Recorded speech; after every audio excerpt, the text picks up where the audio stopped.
Dance ക്ലാസ്സിന് എവിടെ കൊണ്ടുപോകും?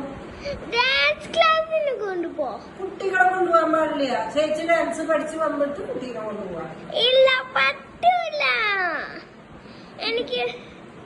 എനിക്ക് വേണം. എനിക്ക് ഡാൻസ് ക്ലാസ്സിൽ പോണം.